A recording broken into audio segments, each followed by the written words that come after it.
by telling you that I have not the slightest intention to organize any activity in August.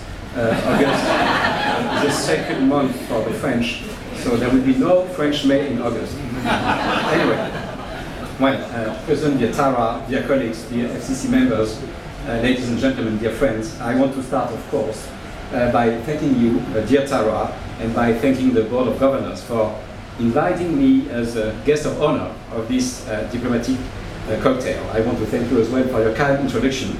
But to be very frank, I was not quite certain about what owed me this much sought-after privilege to be the guest of honor tonight.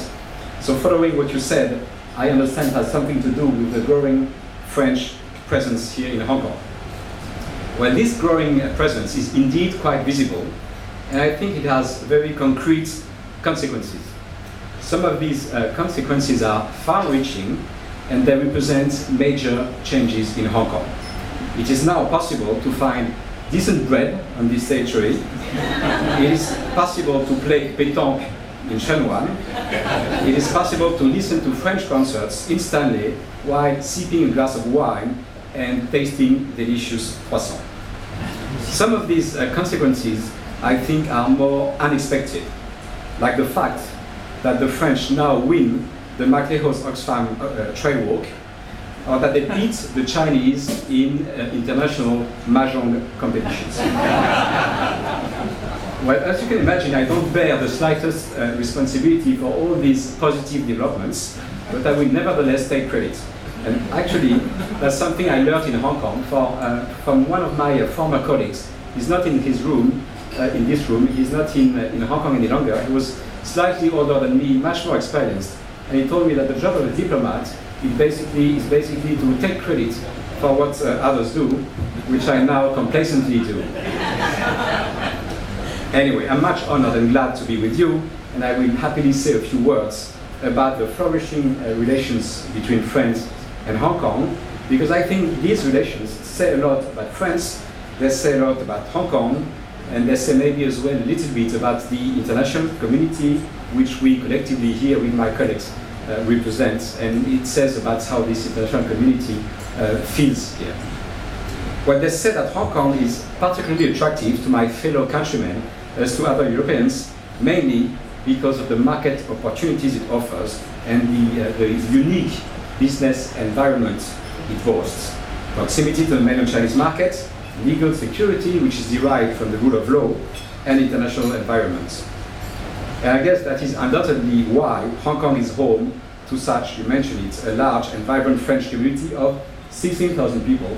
Well, we estimate it's 16,000 people, but it's growing, so that explains the difference, I guess. That makes it the biggest French community in a nation city. And here there are more than 800 French firms. They employ 30,000 people. They generate a turnover of 110 billion Hong Kong dollars. On top of that, Hong Kong has been this year, as last year actually, the second biggest trade surplus for France in the world, and French exports to Hong Kong grew last year again by 40%. As a matter of fact, French firms do well in sectors on which the Hong Kong economy is based: luxury, retail, wine and food, construction, and financial services as well, of course. Well, you may tell me that these brilliant figures somehow contrast with the gloomy reports on European economy which flourish here and now and then in the press.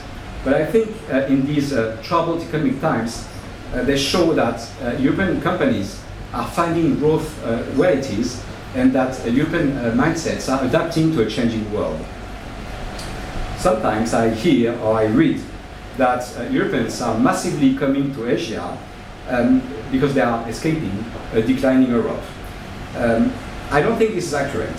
I think, for example, that the growth of the French population has been strong, but it has slowed down a little bit over the last 2 years when this crisis became worse. I really think that Europeans actually come to Asia because of the opportunities it offers, and I think it's a very positive and much welcome change, which is beneficial to both continents. Well, I am confident that this trend will continue. It is in line with the strong economic development of this part of the world, and it is in line as well with the unique and long-lasting structural advantages of this territory. These advantages explain why so many French people come to Hong Kong. But maybe they don't explain why French people feel so happy, so comfortable here in Hong Kong. Besides great landscapes, tax-free wine, and maybe a common taste for demonstrations, I think my fellow countrymen very much value, cherish, I would say, Hong Kong free society, starting with freedom of speech and, of course, freedom of the press. As unpleasant for officials as they can be, and I would even say sometimes unfair, free media are obviously essential to uphold Hong Kong civil society. And I think this civil society, this free society, is a key reason behind Hong Kong's success. It's a key factor of its appeal to the world. So for this instrumental contribution, for your instrumental contribution, I want to thank you collectively. Thank you very much for your attention.